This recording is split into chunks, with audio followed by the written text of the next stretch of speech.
up on a Tuesday edition of Club 904, we have one of our favorite friends of the pod, the one and only JP Acosta of CBS Sports, noted Jaguar fan as well.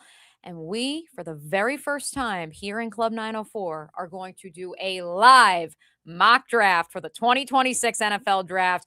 I know JP's pumped. I can't wait to get after it. Let's get busy here on a Tuesday edition of Club 904.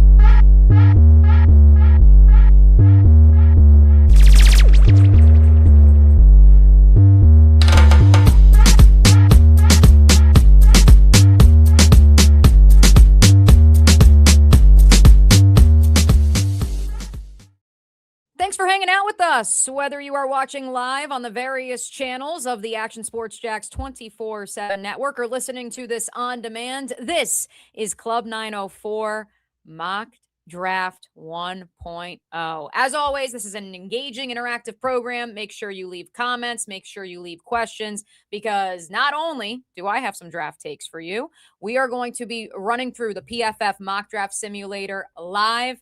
And we have just the guy to verify for us whether or not these players will actually be available at that position come April's NFL Draft. And so without further ado, let's welcome one of our favorite guests here on Club 904, the one and only JP Acosta. JP, I wasn't kidding when I said you're excited. I'm excited.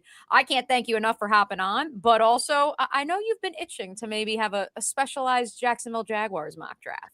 I've been waiting to do Jaguars mock drafts since the draft season started. Obviously, not being able to do a lot of those now because we're doing just general NFL stuff. But I'm excited to do mock draft stuff for the Jags, especially after getting home from the Senior Bowl.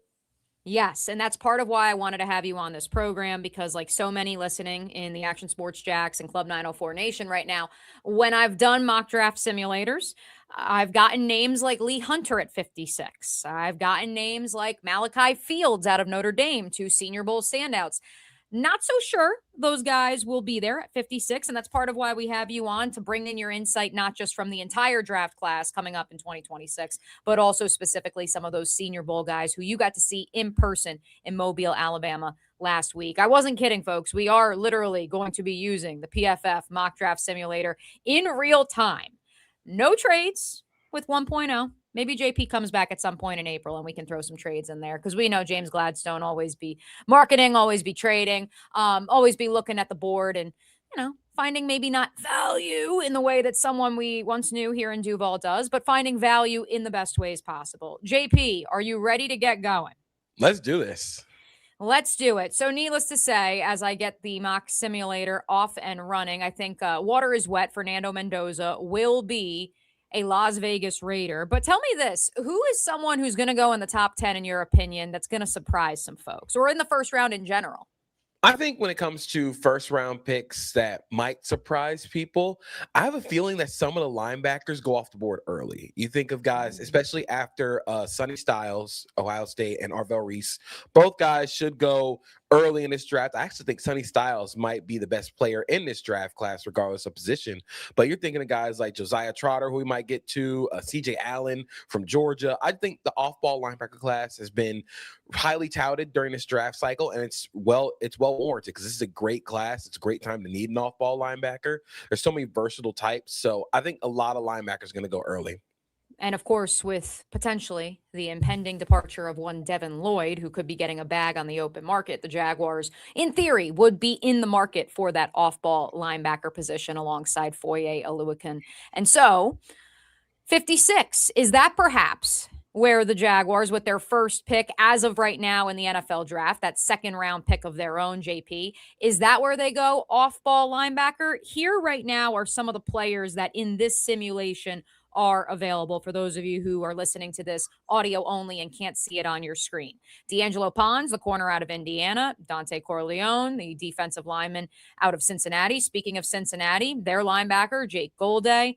Omar Cooper Jr., also out of Indiana, the wide receiver. You do have Josiah Trotter, the linebacker. Kamari Ramsey, I know, is a fan favorite in the chat here on Club 904, the safety out of USC.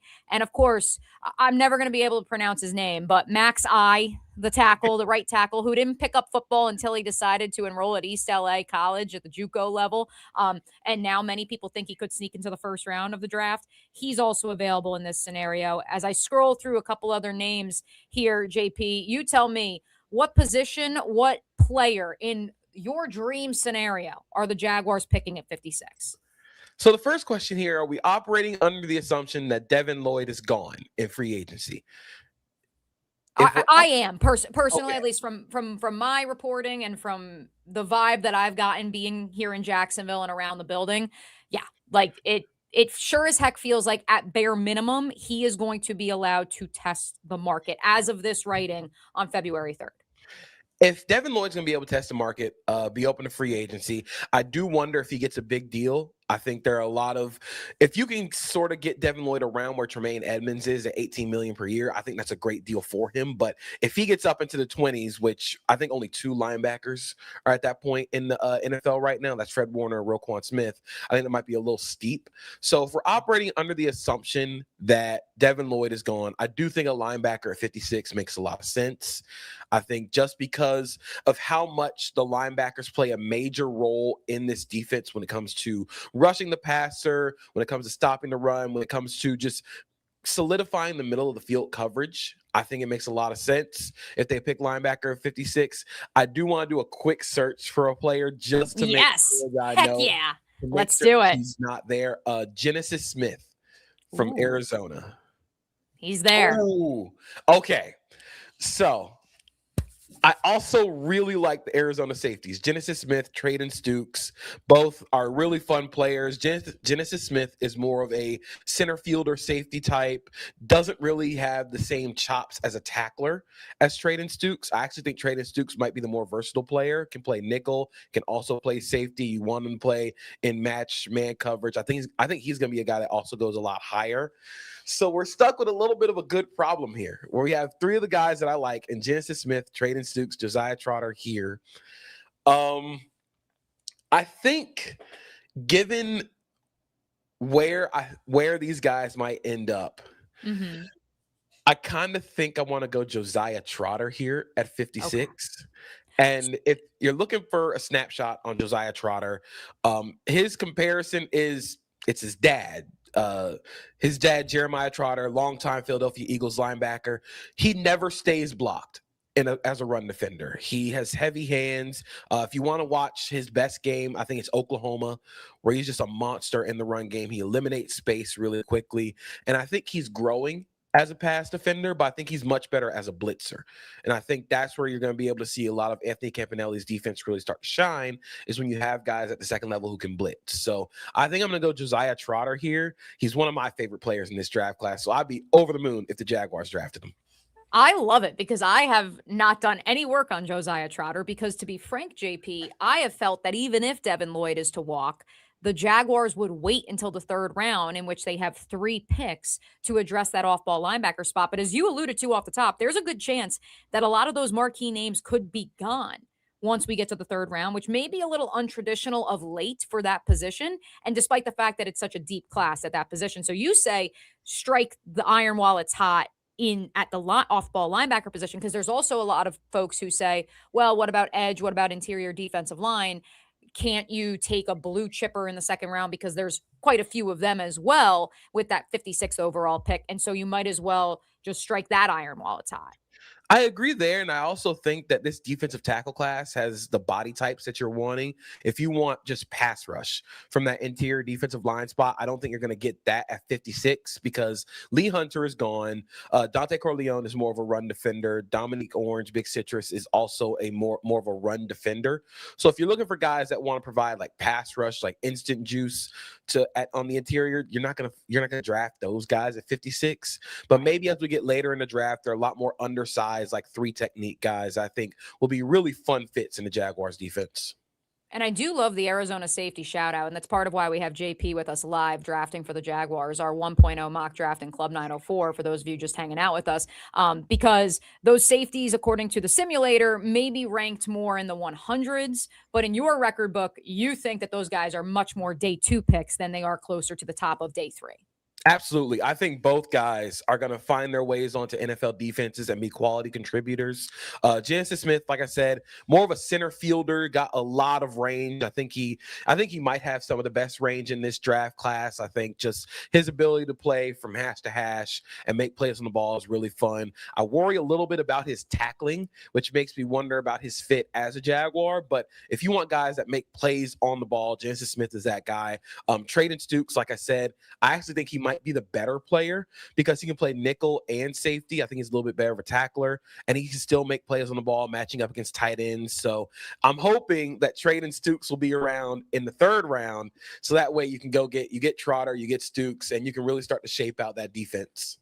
Hey, well, let's find out. We draft Josiah Trotter with the 56th overall pick to the Jacksonville Jaguars, their first pick they are slated to have in April's NFL draft. And to your point, again, I think that not just the run on linebackers we could see, JP, but the run on safeties potentially because of some of the guys you saw ball out in Mobile. As listeners of this podcast know, Bud Clark is one of my favorite pound for pound prospects in this class. And we've also discussed here in Club 904 the need for more of a true center fielder because the Jaguars safety room right now has so many box safeties. And so that's where I do agree. As much as they drafted Caleb Ransaw with their 2nd overall pick, the first 3rd round pick last year, I won't be surprised if the Jags tap back into that well on day 2 as they continue to formulate that room. And so, without further ado, let's see if any of your friends. Oh, Traden Stukes is available. And what's our other Arizona friend's name? Genesis Smith.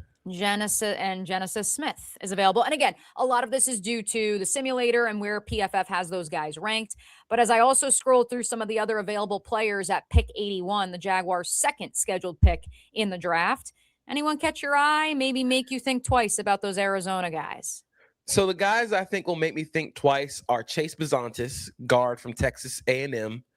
I think Jennings Dunker from Iowa could be a fascinating player. I think he's more of a guard at the NFL level than a tackle. I think he could be a quality guard at the NFL level. I think Bizantis is a really cool player.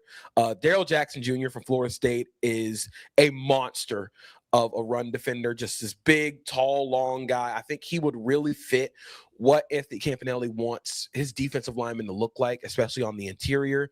If they do decide to continue to beef up that defensive line, I think Jackson also doesn't really offer a lot of upside as a pass rusher, especially if you're keeping Devon Hamilton, Eric Armstead on the roster. You want somebody that's a little bit different of a body type. I've talked about it a lot with receiver cores, but you think about defensive line rotations and pass rush rotations like starting rotations as pitchers. You just don't want everybody you don't want a rotation full of knuckleballers. You need to provide somebody who can at least provide some heat. So I think getting some different body types or somebody that can win with speed, if you're going to corner the market on guys that win with power on the edge, get guys that win with speed on the interior. That's sort of what Campanelli comes from in Green Bay, where they have a lot more undersized defensive tackles. So I think Darrell Jackson Jr. could make sense if he provides a little bit more pop as a pass rusher, or if you decide if there are cap casualties along that defensive line where you're trying to create cap space. I think Jackson Jr. makes sense there. This is the good news, JP, is that the Jags have 3 third-round picks. Exactly. But here's the thing. So they've got 81, 88, and then 100. So now it becomes a gamble of who do you have to take at 81 because you don't know if they're going to be there at 88 and 100. Exactly. So I'm sort of thinking right now, if you just go ahead and get Darrell Jackson Jr. or your guard, I'm wondering what they're going to do to address the offensive line this offseason, because I think they need to provide some more juice to the offensive front. But with drafting Milam 3rd round last year, they drafted Monheim last year. Those seem to be like the swing guard or the backup center going into like center of the future for the interior offensive line. So I wonder if they value interior offensive line as much as we think they should, because they already drafted guys at those spots. Right. But I do think that they could be on the lookout for some more defensive interior help. Although I do have a guy on day 3 that I really want the Jaguars to get. So I'm hoping that he's there for day 3 that I might end up drafting over Darrell Jackson, because I think he provides a little bit more pass rush upside. So let's do Chase Bizantis, the guard from Texas, All right. Texas A&M. I think Let's do it. he's got super strong hands. His grip strength is really nice. And his ability to win as a pass protector is going to be really helpful in this offense. When you think about the games that the Jaguars lost, you think about the times where the Jaguars offense has looked mortal, it's been because there's been pressure up the middle of the offensive line between the guards and the center. And I think that with Bizantis being such a good pass protector, I think I would love if Bizantis was that pick there. So I would go Bizantis. So JP goes Bizantis out of A&M, the guard, with his first 3rd round pick in this 1.0 mock draft. By the way, I do agree with you, since I see some people in the chat asking, what's your take, Mia? I agree with JP, because I think that ultimately this is a regime that still has calluses from being a part of the 2022 Los Angeles Rams, coupled with the fact that Tony Boselli is the executive vice president. And so I do not think the Jaguars will shy away from taking an offensive lineman. I think it's also important to note, Cole Van Lanen signed a pretty nice extension.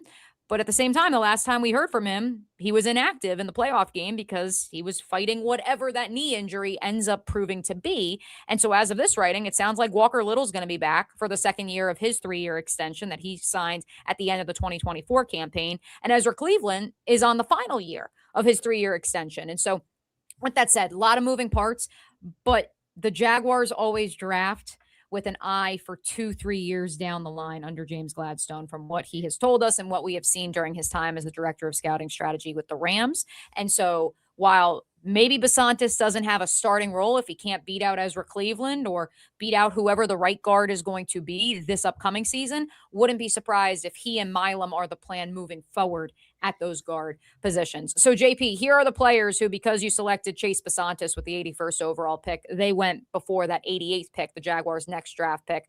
Emmett Johnson out of Nebraska, Deion Burks out of Oklahoma, Jennings Dunker, who we already mentioned, Anthony Lucas, the edge rusher out of USC, Carson Beck to the Dolphins. I'm just going to, we don't have time to discuss that. I'm going to put that over there. But Jacob Rodriguez, Texas Tech, does go to the Los Angeles Chargers, the 86th overall pick, the off-ball linebacker, 5th in the Heisman voting. That is a name that in a lot of the mock drafts I've done, I have circled to the Jaguars. But now you may have me looking at Josiah Trotter of it all if the Jaguars really do let Devin Lloyd walk and need to address that position next to Foye Oluokun. And Jacob Rodriguez is a fascinating player for me because you always like guys who have cross-trained in other sports. You can tell, like, when a player is a former wrestler, it shows up in how they play the sport. Jacob Rodriguez is a former quarterback, and you can tell because of how he plays linebacker, his feel for coverage. I just worry that he's just not as – the athletic upside is limited with Jacob Rodriguez. Okay.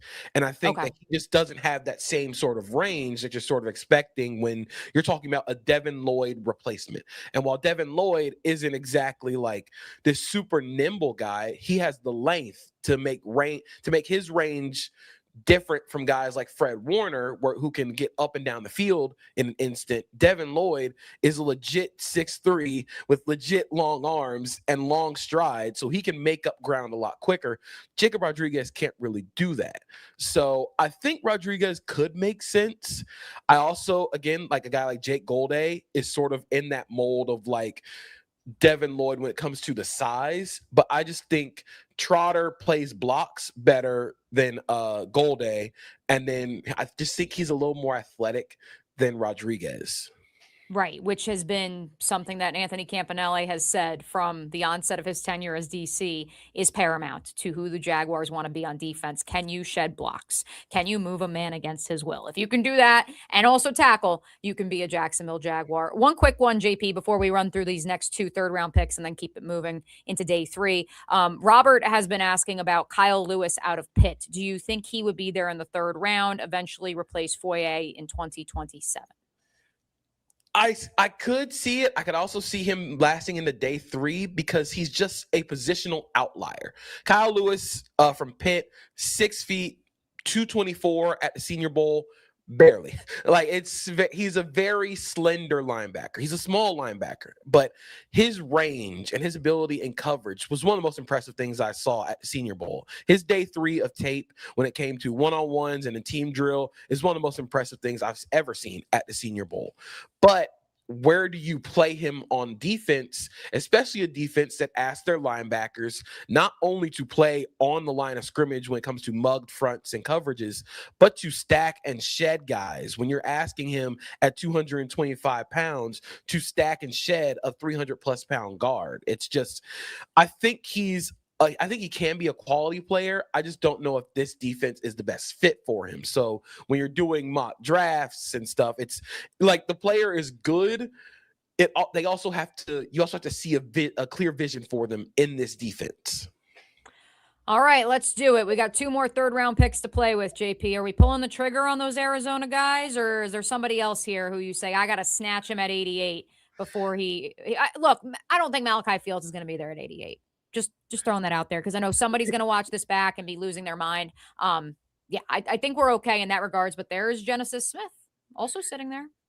So I keep going back and forth on Genesis Smith versus Traden Stukes because I like Stukes more as a player, but I do think there's a little bit of a logjam at nickel for the Jaguars, especially with Jarian Jones and Jordan Lewis both probably being better at nickel, although I think Jarian is better outside than playing nickel. So if you're going into 2026 with your starting corners being Travis Hunter, Jarian Jones, and Jordan Lewis, I think that's a solid trio of guys. But something that I noticed watching this defense is versatility, being able to go from playing on the line of scrimmage to playing the deep half. They're always rotating their coverages. So you want to be able to do multiple things. And like you said, Anthony Campanelli also is big on tackling, which makes me go Traden Stukes over Genesis Smith because while Smith, I think, has the better center field range, I think Traden Stukes is a better tackler. He provides more versatility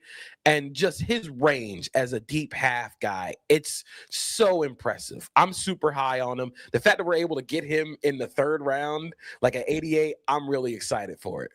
And this is also why, folks, we have JP here because in the simulator, no disrespect to our friends at PFF. We love our friends at PFF too. They have him ranked 289th. JP says he's going to be gone before day three starts. So we are going to select Traden Stukes out of Arizona, which, by the way, correct me if I'm wrong, JP, was Stukes there when Jed Fish was the head coach at Arizona, the same Jed Fish who also worked with Liam Cohen once upon a time? I think so. I'll have to go back and check. He might have been a transfer guy. Okay. But I'm going to check now. He was there since 2020. So he was there for the Fish era. There it is. And we know Liam Cohen has his old coworker on speed dial to get the background on those players. All right, one more third round pick, the final pick of day two, number 100. Who we snatching ahead of day three? So again, the fact that Genesis Smith is here again is very fun. Could just double up on both guys and just revamp the secondary as a whole. But I kind of lean towards the defensive line, whether it be defensive tackle or edge. And I think the biggest thing for this defensive line group is there are athletic measurables I think they're looking for when it comes to size and how they win. So you think about guys that have a little bit more length, that win with power. And I think that's something on the edge that they're looking for. So maybe that means guys that are a little more undersized, like like the pass rushers are a little bit more undersized that might not be the strongest pass rushers, might not be the best fit here. I could also see, like, again, a guy, Malachi Lawrence is a guy that's super long, super athletic. I don't know if he makes the most sense when it comes to the third round. Okay. So So we'll hold on him. we'll hold on him. I'm also sort of thinking about the running back room because Oh, okay. Let's take a look at that room. they always like addressing the running back rooms, especially on day 3. And I'm sort of thinking ahead. Katron Allen is a guy that I thought made a lot of sense for the Jaguars when it comes to like being the thunder to Bashal Tutin's lightning, and also keeps LaQuint Allen as sort of your designated third round special teams guy or third down special teams guy. Mike Washington Jr. is another guy that makes sense from Arkansas, 6 foot, 228. He has straight line speed. His biggest thing is he doesn't really make people miss that much. So you're sort of wondering like, what's the upside there? So I'm gonna shy away from them in the third round. So if we just go to best players available at this point, do you take the shot on a guy like Jayshawn Barham, who from Michigan, a little bit more undersized, play off-ball linebacker for most of his career at Michigan, transitioned him to edge this year, but again, that speed and burst, it makes sense for what the Jaguars want. But you also consider that they drafted a guy very similar to him last year, and it sort of feels like they're trying to get those type of guys to be sort of change-up pitches. So I actually do think I'm going to go Jayshawn Barham here. Okay, so you are. All right. And I'm and going to by go the Barham way, here. I do want to note, Daniel in the chat also wanted to note that third round tight ends work pretty well. I'm not going to lie, Daniel. I was really high on Sam Roush going into the Senior Bowl week. I know he dropped a few passes in the game itself. I would like to point some of that to quarterback play. I would like to point some of that to the weather, just because I want to make excuses for a guy who wears nerd glasses and never wavered in his commitment to Stanford, which I think will play well with this evaluation staff in Jacksonville. But I also think that there's plenty of tight ends to be had on day 3. Would you agree with that, JP? I think so. I think there's also just, again, when you're looking at this defense and some of the holes that they want to fill, if you go back to the defensive tackles, Okay. the guy that I was sort of hoping would make it to day 3 is Grayson Halton from And Oklahoma. he's still there. So I have not selected the Michigan edge rusher. You could still pick Grayson Holton, JP. I could still pick Grayson Halton, but that next pick is at 124. Yep. And given how much they draft from the Senior Bowl, when you think about like last year, Jack Kaiser was a Senior Bowl guy, Tuten was a Senior Bowl guy, LaQuint Allen, Caleb Bransaw, even and Wyatt Milam. They love drafting those guys from the Senior Bowl. Grayson Halton from Oklahoma, he's an undersized guy. He's not that like truly big, but his motor, his quickness, coaches raved about him over his years at Oklahoma, constantly improved. And I think that sort of, again, the intangibly rich portion of the Jaguars could really come into play here. So I think I'm going to do a little change up. I think I'm going to go Grayson Halton. Oh, we got him to come around to a fan favorite here on Club 904. We've been talking about Grayson Holton for some time. Also pretty wild. Do you think Holton's going to go ahead of Skylar Gill-Howard out of Texas Tech? Just because that's another name I know I've floated on the pod before.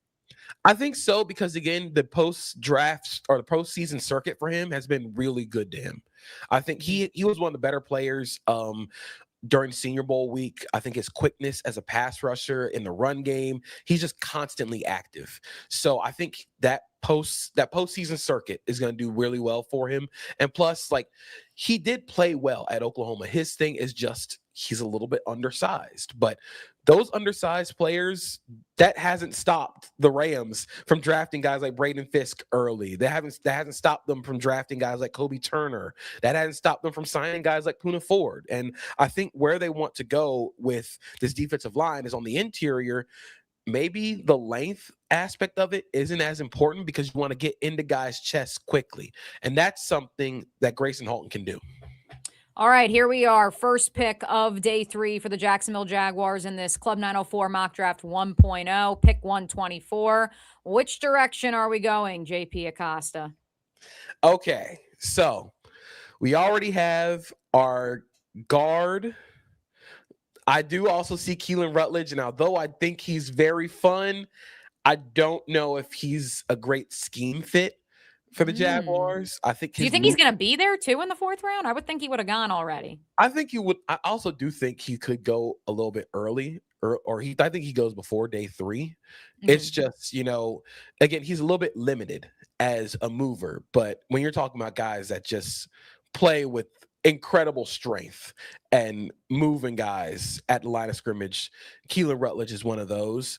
Um, if you go to the tight end room or tight end board. Let's do it. All right, so none of these guys are super fascinating. Although a guy I've had my eye on is Oscar Delp from Georgia. Oh, okay. All right. And Oscar Delp is a very, very interesting case study of you got to just trust me a little bit. He's such a good run blocker that it overshadows how much growth he's had as a pass catcher because Georgia never used him as a pass catcher. They sort of left that untapped. I said that he's going to be a better NFL player than he is a college player. So Delp also might be interesting here at 124. It might be a little bit of a reach. Mhm. So we're gonna file him away as Yeah. potentially if you're gonna draft a tight end on day 3, Oscar Delp could be a fit for the Jaguars. Okay, I like that. Um, I also think a guy like Jude Bowery, he's sort of your swing guard tackle. I think his college tape was better than his Senior Bowl tape. I was a little disappointed at the Senior Bowl and his actual game during the Senior Bowl. He sort of struggled. But that's another guy where I sort of think if you want to play him at guard, you can. You want to play him at tackle, you can. Sort of in the same style as how the Jaguars had Wyatt Milam this year, Mhm. where if you want him to be your swing guy, that makes a lot of sense, especially if you do end up moving off of Walker Little this year. And if that is going to be in the cards because that's just money that's on the table. Right. But when it comes to the guy that I actually am going to pick here, I also do really like Aiden Fisher. I think he's a better player than giving credit for.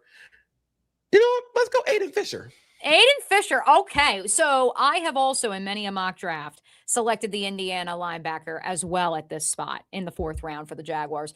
But I also, in those scenarios, JP, didn't select Josiah Trotter with the 56th overall pick. Tell me why those two can coexist, why you would draft those two within the first 5 picks if you're Jacksonville.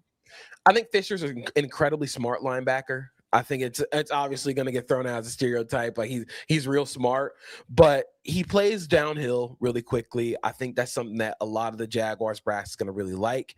And if you've seen what the Jaguars have done, they like taking multiple swings at positions. They'll draft multiple linebackers. They'll play multiple guys and just see what works at that linebacker spot. So of course you draft Josiah Trotter early, and I think Josiah Trotter is going to get that first shot to replace Devin Lloyd. But also Foye Oluokun is not getting younger. You need to start. If Devin Lloyd is going to be on another team going into 2026, you do have to start thinking about life after Foye, especially given his age, given that linebacker play has sort of trended downward when it comes to athleticism. So maybe your linebacker group of the future is Fisher and Trotter, and you continue to grow off of there because Ventrell Miller has sort of been a spot guy and not really hung on to that starting job. And Jack Kaiser seems more of a special teamer. So you're just giving guys a shot to replace Foye at this stage, and that might end up being sooner rather than later. Interesting. I like it. The chat's popping off. They're worried. Is Mike Washington gone? I believe he did go after we did not select the Arkansas running back with the Jaguars' 4th round pick. Let me verify. Yes. Oh, goodness. He went to the Titans, the top of the 5th round. Yikes. Are we going to pull the trigger on running back, JP? Or I don't know about you, but I see a couple wide receiver prospects that I'm kind of interested in, especially with the Jaguars picking at 162 and 164 in this 5th round. Picking 162 and 164 is a great spot here for if you want to go and draft a guy like Delp and then go double up on receiver or running back. So I think here I do want to look at the receiver group real quick. Yep. We're going to pull up the wide receivers. Cyrus Allen did have a great Senior Bowl. I think his shiftiness really, really helped improve his stock, his quickness, and creating separation. Jeff Caldwell, his teammate, is one of the most interesting players in this draft. He's a Lindenwood transfer. He might be the most athletic receiver in this draft class. He's Wow. 6'5", 215, and he can fly. Like, he is legitimately a vertical threat. There's just not a lot of refinement to his route running. He is sort of I guess the best way to describe him is Dante Thornton from last year, who got drafted by the Raiders, wins very much downfield and across the field. You want him running on the XY axis. I think Jeff Caldwell's sort of in that same vein. So if you really want to get explosive and sort of find what De'Ami Brown was supposed to be, I think Jeff Caldwell could be a guy that just, again, big, tall, fast. Brennan Thompson, also incredibly fast. Kevin Coleman Jr., fascinating player. He is, again, another positional outlier, 5'11", 174. He measured 174 at the Senior Bowl. He can create separation. He knows how to find holes in the middle of zones, but he's also a slot only. So that you're wondering, like, if Jacoby Myers is going to be your wide receiver too, you're going to keep Parker Washington on the field. You're just creating a logjam at that wide receiver spot. So go to running back.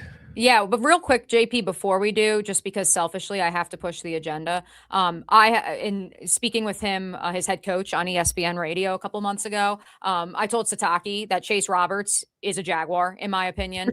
I know maybe his performance at the Shrine Bowl wasn't like off the charts per se, but not only looking at the measurables, his style of play, but then hearing from Coach Sataki, just like that this guy was chosen by Puka Nacua as this guy has next because he is the next Puka. That's why I've just, for whatever the reason, I just have kind of earmarked where his stock has gone up, down, every way in between as potentially, maybe a fit for the Jaguars. Look, if you're getting next Puka, then I think that's automatically like, okay, I'll keep you on my radar. Everyone's looking for the next Puka, to be fair. And I'm not saying he is, but Puka told his college head coach that he thought this kid had next. So just want to file that one away. So Chase Roberts, also interesting here. So we're bookmarking guys. There are options here, 162 and 164. Yes. All right. So now to the running backs. So Jaden Ott, incredibly fascinating player. Had a great Senior Bowl. Did not play at all at Oklahoma. And whether that be because of injury or something that just happened at Oklahoma where he just didn't play, he's a little bit more shifty. I think he's a little bit more of a like springy back. So you're still looking for a guy that can do the 3rd and 2, like get the short yardage. And I think, and unless you want LaQuint Allen to do that, then maybe you can, but you need sort of a grinder. You need someone who can take some hits off of Bashal Tutin. And at this point, you're kind of on the outside looking in right now. So I'm going to shy away from drafting running back. Okay. And maybe the next Puka thing sold me. Let's go Chase Roberts. All right, here we go. It's time, folks. Let's go. And then I assume we're taking Oscar Delp with pick 164 then, JP? Let's take Oscar Delp here. I think he's going to be a better pro than college player. His movement skills really stand out at a tight end spot. And he also is a menace of a blocker. And I think that's also going to help, especially if the Jaguars want to lean more into 12 personnel. You get another tight end on the field, and you just get more versatile up front. And I think that versatility is going to really help that offense out. And that's been something I've wondered for months now, dating back to when the season was still going on. At what point will we see Liam Cohen look across the aisle to what his mentor and Sean McVay is doing, running? I mean, they ran 11 personnel, JP, in the NFC Championship game. I think it was like 14% of the time. Like, they were just like, we're going to put all our tight ends out there and see what happens. And obviously that's a growing trend across the league. Part of why Evan Ingram was jettisoned away from Jacksonville was because he isn't one of those inline blocker. You line up at the line of scrimmage. You don't know if he's going to be a pass catcher or a blocker, with all due respect to Evan, who improved his blocking in Jacksonville. That's why you've seen Brenton Strange's role be what it is in 1 year of Liam Cohen's tenure as the head coach. That's why I think they will address tight end at some point in the draft, if not maybe even trying to fortify in free agency. I do think they bring Quentin Morris back, though, just because I think like that guy is an example of not only Duval DNA, which certainly James talked about in the postseason press conference, but also I think that you need to have that guy who's the de facto run blocker, but also is someone who can clearly catch a pass or two if you need him to. Yeah, and you think about what the Rams did and how their offense has manufactured that explosiveness out of 13 personnel is all their tight ends can go for explosive passes while also being good enough run blockers to where you each have them in certain roles. So if you trot out a three of Delp, Brenton Strange, Quentin Morris, those guys are going to kick some butt in the run game, but you also have the explosive capability with Brenton Strange. Exactly. One pick in the 6th round for the Big Cats. And again, at this juncture, for those of you who are wondering, we have picked the following players for the Jaguars: Josiah Trotter, linebacker in the 2nd round; Chase Basantis, Traden Stukes, Grayson Helton. That's guard, corner, defensive line in the 3rd. Aiden Fisher with the Jaguars' lone 4th round pick, the linebacker out of Indiana. We go offense in the 5th round with 2 picks: Chase Roberts, the wide receiver out of BYU; Oscar Delp, the tight end out of Georgia. In the 6th round, pick 196. What are we going with, JP? So there are a couple of guys from the Shrine Bowl that my friends told me all about. The first one actually is Caleb Proctor, another undersized defensive tackle, might be one of the more athletic defensive tackles in this draft class. Again, 6'3", 280. He's from Southeast Louisiana. There's not a lot like to go off of for him, but his Shrine Bowl tape was really impressive. You could just double up on those undersized defensive tackles to create some more pass rush upside. I do think if you scroll, Nolan Rucci from Penn State stood out at the Shrine Bowl. Again, just keep throwing picks at the offensive and defensive line, just see whichever one sticks. And knowing that you have a solid starting group, just continue to create more opportunities for swing tackles and figuring out contingency plans in case one of those guys gets injured. I do also think Crownover from Texas A&M at tackle had a nice Senior Bowl. Wasn't super impressive. He was one of my guys for the all Senior Bowl team for the national team. I do wonder a little bit about his play when you get guys against who can play with power against him. A little bit shaky. So that's another guy that I'm a little fascinated by for the Jags. But again, how often are they drafting tackles if you have Milam, who's presumably going to be the tackle of the future for the Jaguars, or is he a guard? Yeah, like it depends, because I had Milam ranked as a guard coming out. So, and that's where, by the way, at least from what I've been told, that's where the Jaguars see him, even if he has been a guard tackle swing for them in his first season in Jacksonville. That's because of necessity. They see him as a guard. Yeah. So I think here I'm going to go with a guy that I think the Jaguars are going to like a lot. I think he has some size between the tackles. I think, again, willing blocker, very willing blocker, Utah State transfer, going running back here. Okay, here we go. Rashul Faison from South Carolina. Faison out of South Carolina. Tell us about Rashul. So, again, more than willing blocker. I think he's another guy where you think about LaQuint Allen and how much he wanted to be a blocker in those situations. I think that makes a lot of sense for where the Jaguars are. I think his ability to play between the tackles could be really fun for this team.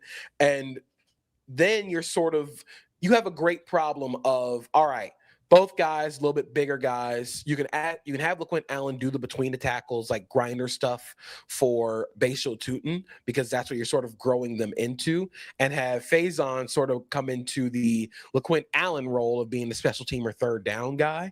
But I do think it provides a lot of versatility and a lot of opportunity for a really young running back room.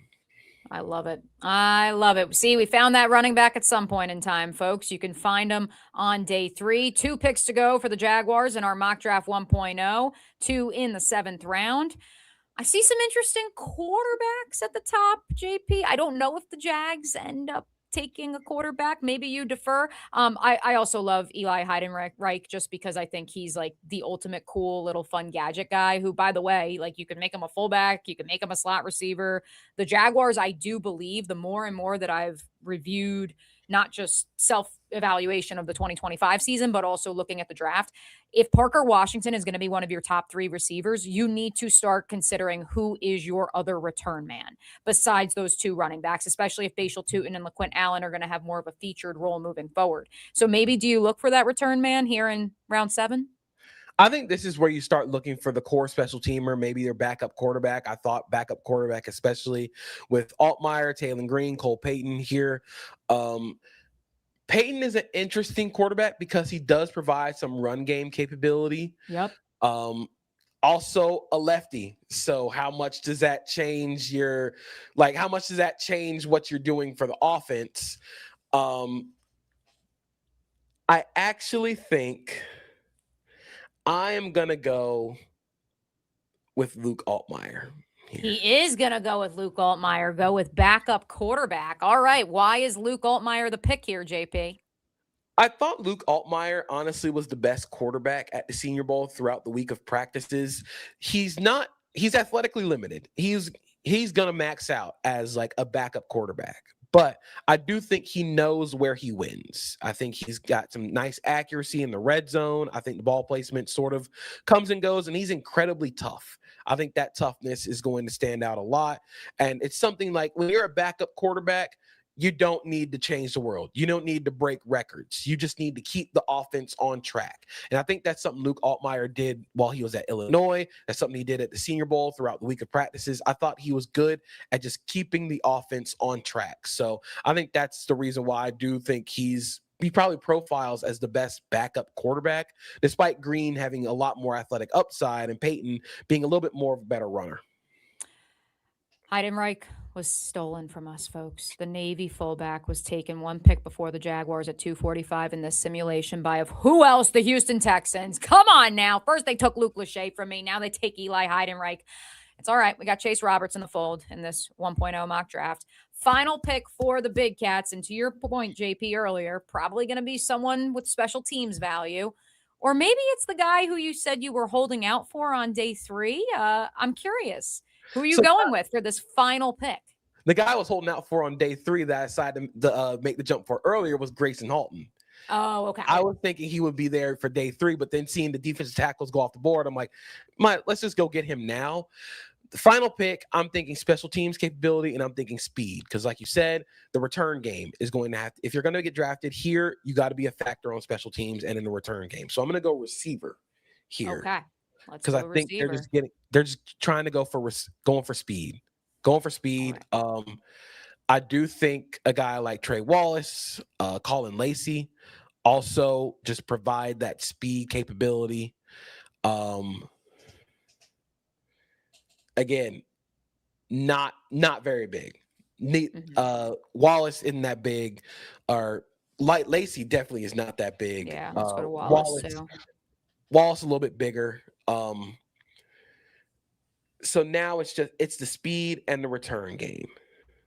Right. So, which for me, like, what do you think of Hank Beatty? Have you done any work on him, the wide receiver out of Illinois? Because he was pretty darn good as a punt returner.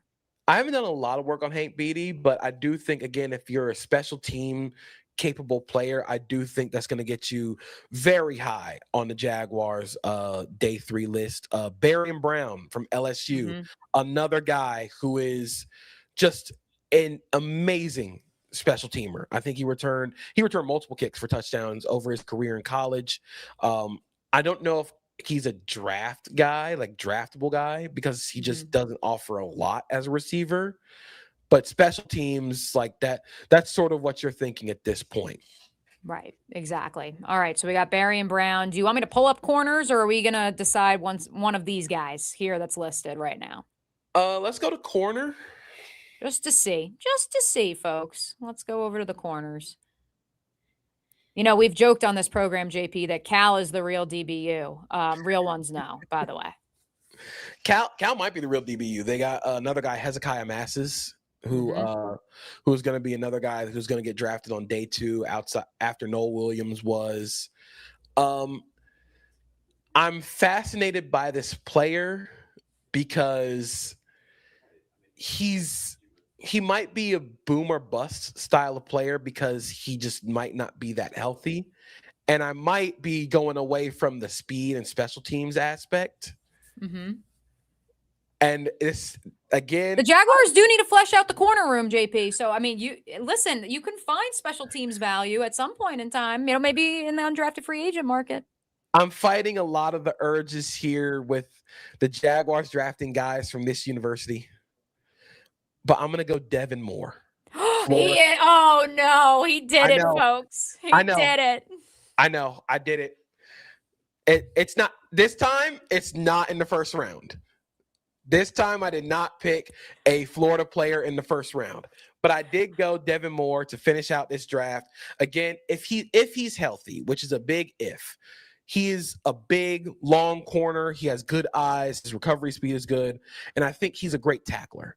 So, again, you're sort of thinking there like, all right, we're going to figure out this cornerback room, especially if Newsome's a free agent, Buster Brown's a free agent, also may or may not come back because they might get better deals elsewhere, just providing that depth in the corner room. So you can have, again, you drafted Stukes in the 3rd round here.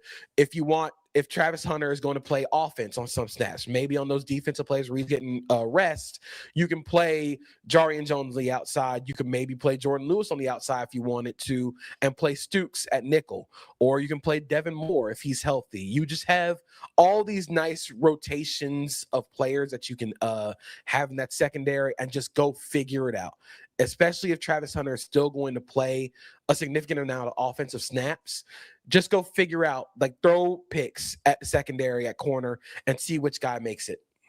So here it is, the Club 904 1.0 mock draft, drafted live with our friend from CBS Sports, JP Acosta.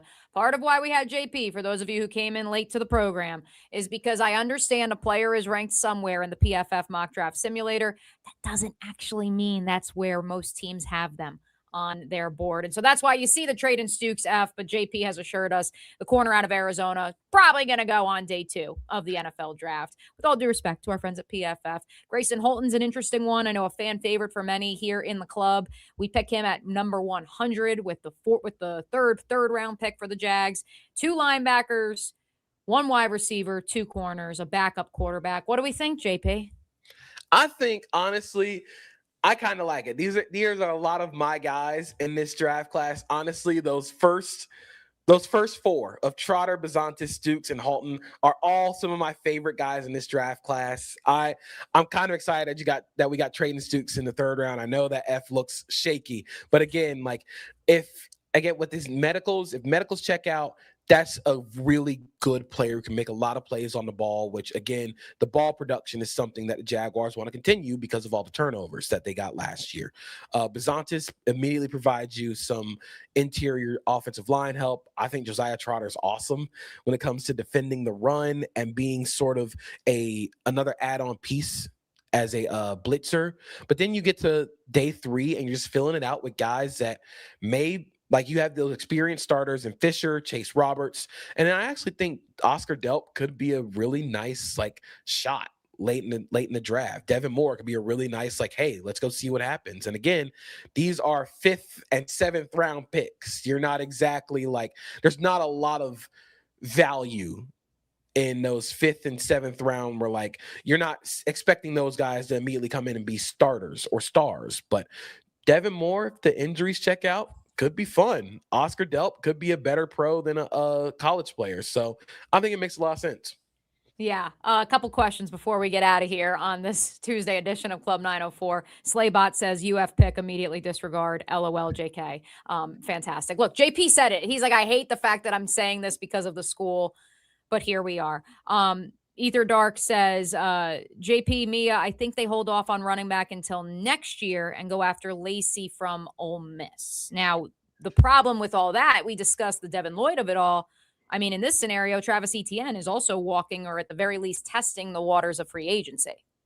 Yes. So I think in my head, I've sort of come to the conclusion that Travis Etienne is not going to be on this team in 2026. You draft 2 running backs knowing that Travis Etienne probably won't be on this team after this year. So you could hold out until 2027 for a guy like Keywan Lacey from Ole Miss, who is a fantastic player, but how thin that running back room is, and with Tutin's injuries that sort of popped up late in this season, you just need to continue to stack bodies there, even if they're not like superstars or if they're going to be early contributors. You just need to know that these guys can play in third down or special team scenarios and get spot duty in case like a guy like Tutin gets hurt. And one more, and this one we're going to go back to the 2-shot for just because the Jaguars did not select him in our 1.0 mock draft. The Gator fans, again, we got half of the listening audience that sees a UF pick and they say disregard, and the other half who says, I need more Gators content. Austin Barber, local guy, Trinity Christian. I covered his whole high school career. Where do you anticipate him landing after his Senior Bowl performance? I think he's going to be more around the 3rd round. I think he provides, I think for him, the best thing for him is partially that this offensive tackle class is a little bit thin at the top, but I do think he has some nice movement skills when it comes to playing in more of an outside zone scheme. I think when you look at all the Shanahan offenses that are around, you can put a guy like Austin Barber in there. His biggest issues are he just doesn't have a lot of core strength, and he doesn't have a lot of power to anchor. And that's going to be a big struggle because you're seeing a lot of defensive linemen, a lot of edges especially, come into the league winning with speed to power. And at the Senior Bowl, he really struggled blocking speed to power because he couldn't anchor, he couldn't drop his weight and sort of and take the power that's being hit in his chest and recover from that. So I do think that Barber's probably going to get drafted, I'd say around late day 2, around 3rd round. Maybe he lasts into day 3 because, again, just the play strength isn't there right now. But you know what he is. You know exactly what kind of player he is, and that could lead to him, like if you'd say a team like the 49ers, honestly, like who want to try and find a successor to Trent Williams, might need another replacement for Colton McKivitz at right tackle. Austin Barber could make sense there on day 2 towards day 3 because they just need all the tackle help they can find. JP Acosta, CBS Sports Own. Tell us, where can we find your work? What other exciting coverage do you have coming in the pipeline? So you can find me Pushing the Pile. That's the podcast I co-host. We actually had a show today where we did a mock draft. So we're doing a lot of mock drafts today. I'm also going to be on CBS Sports HQ doing TV, talking especially with the Super Bowl coming up, NFL draft coming up. Make sure you find me CBS Sports HQ, CBS Sports Network, and I also write for CBSSports.com, where I'll also be doing a lot more NFL draft content as the season comes to a finish. So make sure you just follow me, see what I'm doing, see where I'm going. Follow him at Acosta32_JP. And of course, he's always repping Duval, which is why we had to have him in the club for this first edition of live mock drafting. JP, we appreciate you hanging out with us. We got to make way for Talon Talks coming up on the Action Sports Jacks 24/7 network. Sorry to the FAU Owls. Talons as in UNF, all things UNF athletics. We appreciate you guys hanging out with us. As always, make sure you like and subscribe to the Action Sports Jacks 24/7 network. And of course, you can also sign up for the O'Brien NFL Notebook. Free 7-day trial is still good.